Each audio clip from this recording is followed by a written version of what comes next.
everybody, welcome back to our vegan kitchen. It's sourdough time again. Yes, we're still in the house. Everybody's been getting into sourdough lately, but it's not just good for bread. You can make pizza out of it too. Ooh. And it tastes phenomenal.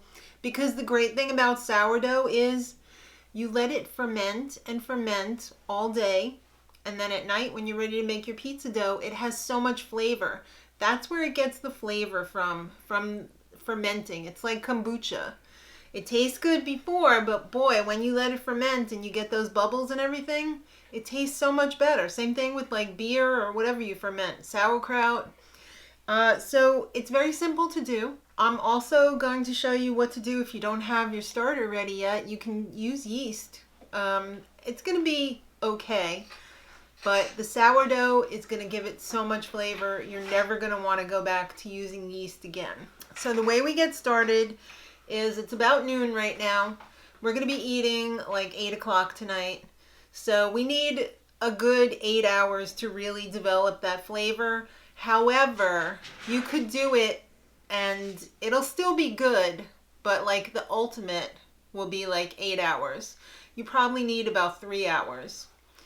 If you're just going to do it quick. And I know that doesn't sound quick, but it's not like you have to stand here for 3 hours doing something. You put it in the bowl and you let it proof and ferment and you forget about it. So it's not like you have to stand over it. You could even, if you work, you could even do it before you go to work. If you leave the house. And when you come home from work, you'll be ready almost to use it. So we're going to start by putting the flour in our bowl. Haven't we got so much mileage out of this? Why you keep bringing it higher? Because I wanted to Okay. drink out of it like a little elf. Love this bowl. And this is a really great bowl for letting the sourdough ferment. It's a heavy bowl and it's going to hold a little bit of heat and really help it stay warm in there. Because warm is your friend. Hot is not. Warm is your friend.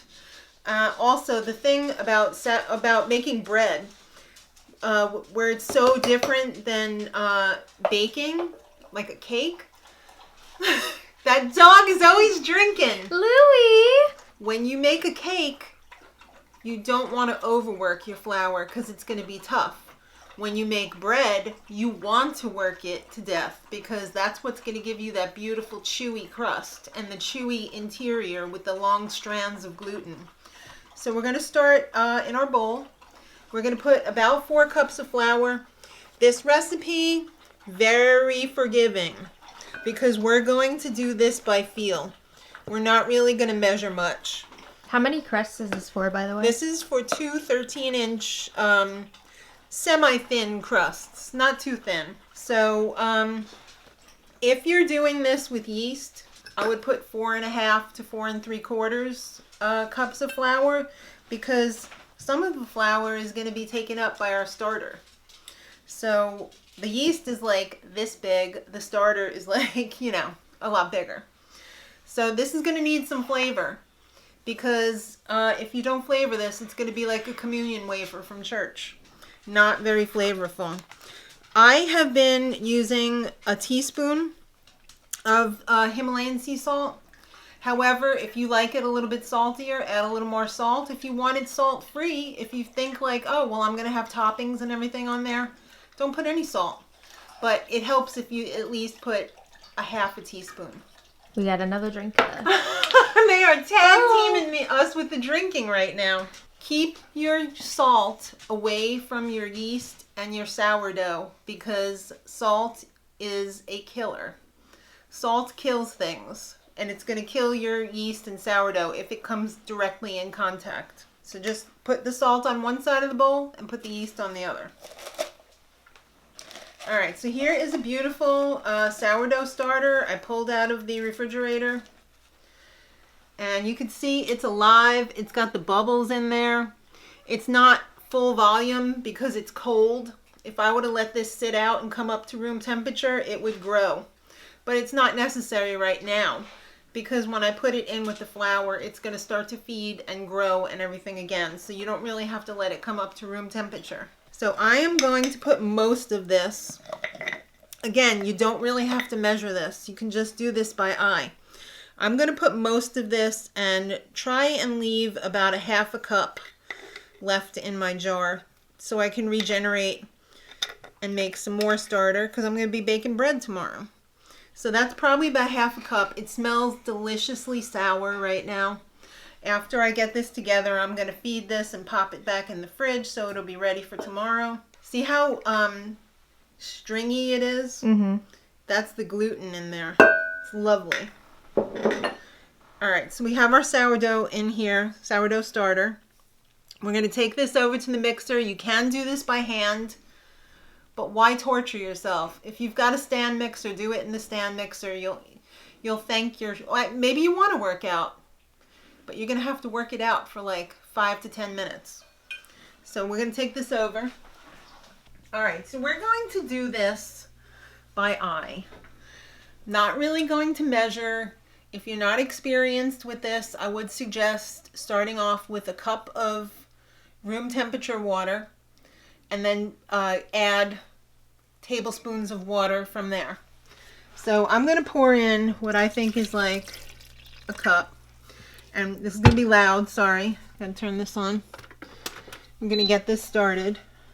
Put your lock on because it's going to do a little dance. So we're just going to start. The dough hook takes a little bit longer because it's not the paddle. It doesn't mix it as well. Whoa! That means add some water.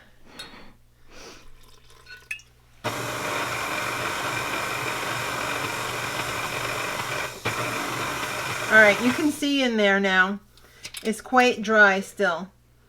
I mean, this is pretty nice. It's coming together, but we still have a lot of flour in there. So we're going to add a little bit more water. Still too dry. A little more water.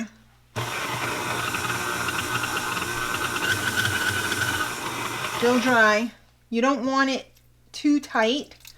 And by tight, I mean dry and like compact, because that's going to make it very difficult for the air bubbles to make the dough rise. You want it to be not wet, but not tight either. This is looking promising. Alright, so check this out. Still looks pretty wet, but there's still a little bit of dryness in there. We're going to let this mix for a couple of minutes, and you're going to see the texture of the dough is going to change quite a bit. This would be the kneading part. If you weren't doing this with a mixer, you would do this by hand, and you would knead it until the dough is really coming together and pulling away from your hands.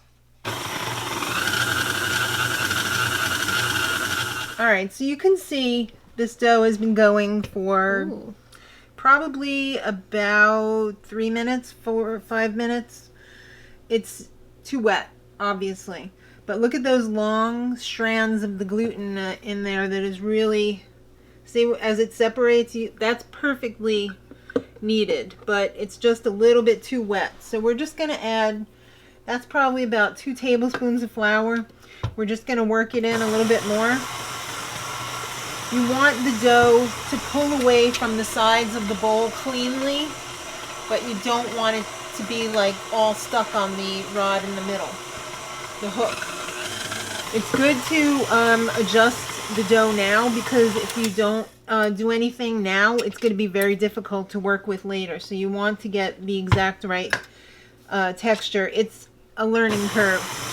You really need to go back and forth with it just to get that right texture. Probably just one more shot of flour and we should have it.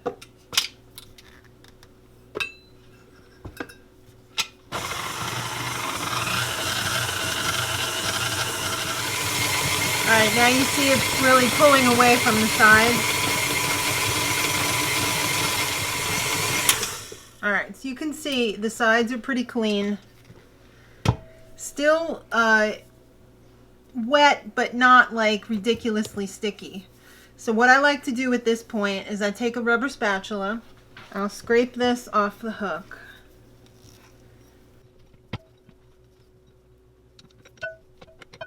Take this off. Scrape the rest off the sides. And then what I like to do is put a little bit of olive oil spray or olive oil around the sides of the bowl just so that it doesn't stick. And then we're going to cover this with a dish towel and let it sit for at least an hour. Just like that. See you in an hour. Alright, our dough has been sitting in the bowl covered for over an hour. And you can see it's puffed up a little bit. Sourdough doesn't raise as quickly as yeast, you know, because it's fermenting in there. So what we're going to do is we're going to divide it into two, and we're going to let it ferment the rest of the time in the fridge so we don't have to do anything with it. So we're going to flour our board. We're also going to flour the bowls because we don't want it to have a problem when we're ready to shape our pizza doughs. Our pizza skins, as we like to call them. Creepy. Yeah, I know. So we're going to scoop this out onto the board. Give us what we want. Give us the plop. It's not really, it's more of like a slime thing. Yeah. Slime right. tutorial. Right? Sorry, this doesn't snap and fart like slime does. Gross. Alright, so that's that. It's sticky, but it's workable. Don't be afraid to use some flour. You could just, you know, sweep it up. Alright, so we're going to pre-shape our dough. First, we're going to crudely divide it in half. I mean, if you really wanted to, you get a scale out and weigh it, but I'm pretty confident that that's about half. So then we're going to shape our dough balls. And what I like to do is I like to turn it and pull the skin over the top so that this is going in on the bottom.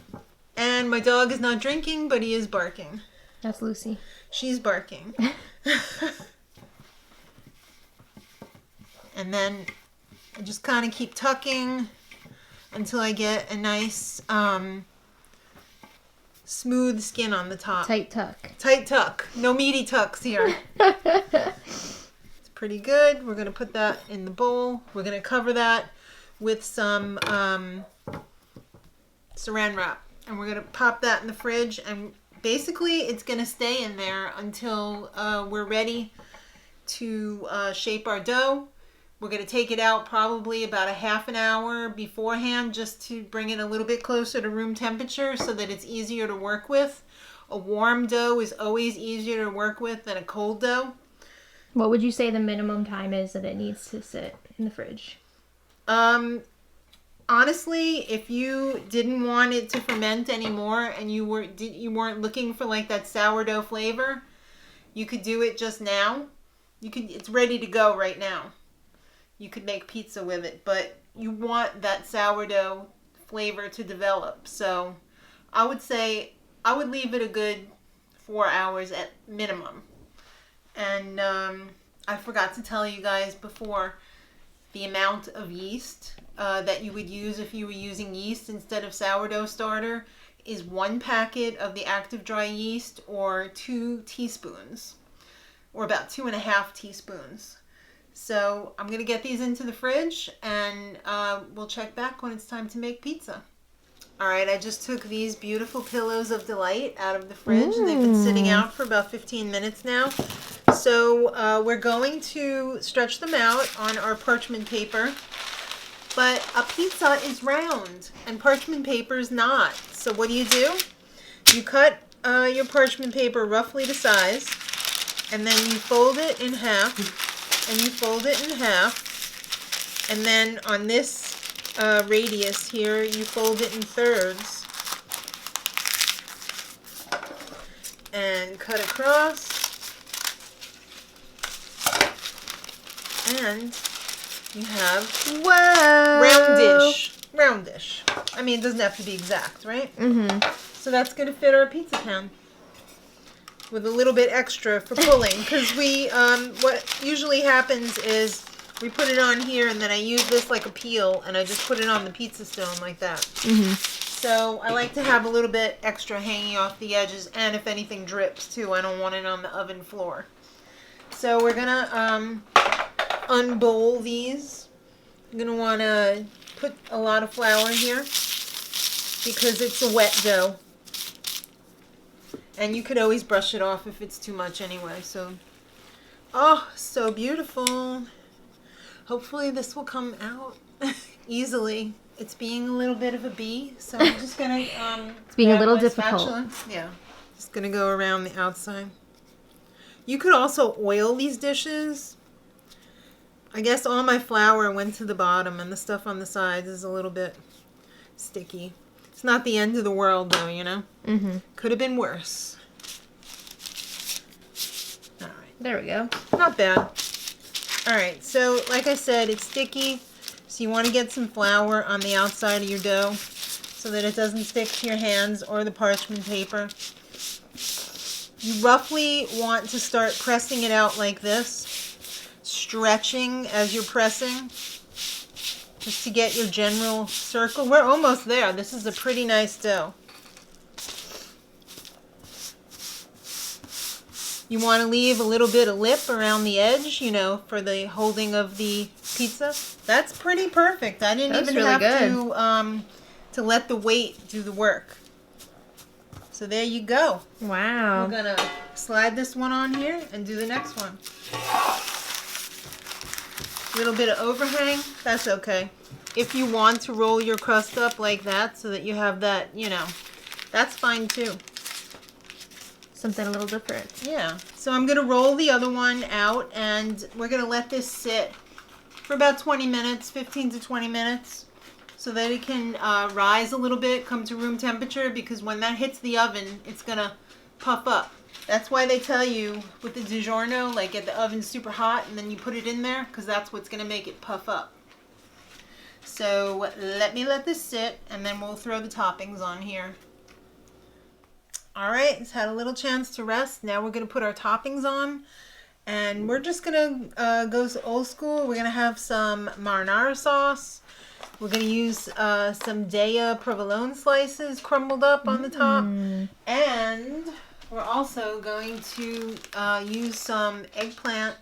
This is Dominex. This is one of the only vegan eggplant breaded ones that I know of. So also you throw on some oregano and basil on the top as well. So I'll just tell you about how we're going to bake this while I'm putting the toppings on. So you want to put a good amount of sauce on, but you don't want it too wet. I know a lot of pizza places, because I've sat at a lot of pizza counters, they put it in the middle and then they go around like this. I don't always do that. Okay. Just as long as you have a nice even coating on there, it should be fine. All right, so you want this to cook on a pizza stone, ideally. If you don't have a pizza stone, it's not the end of the world. It's still going to be good, but it's going to be best if you do it on a pizza stone. You want the oven as hot as you possibly can get it. So you want the oven at 500 degrees. And let it come up to temperature, and let the stone let it sit for a little bit after the timer, the alarm goes off that the oven is at temperature, because it's really got to suck in all of that heat into the pizza stone. You can use this like a peel and slide it onto the pizza stone, or this one's a little bit iffy because it's right to the edge of the pan, so I might just put this right on top of the pizza stone, but it's still going to be good. So now this is shocking.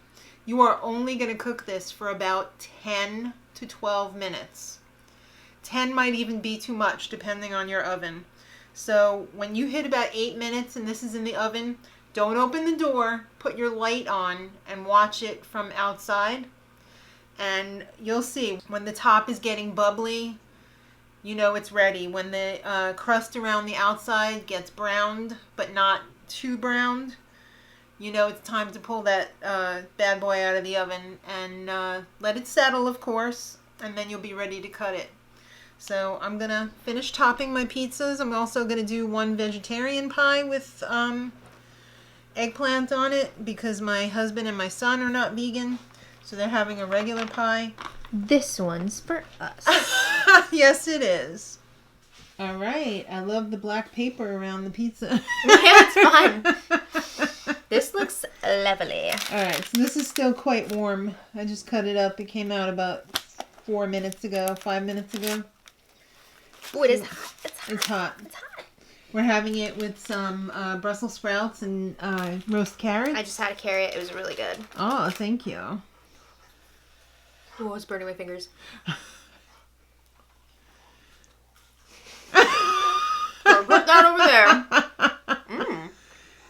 Better than last time?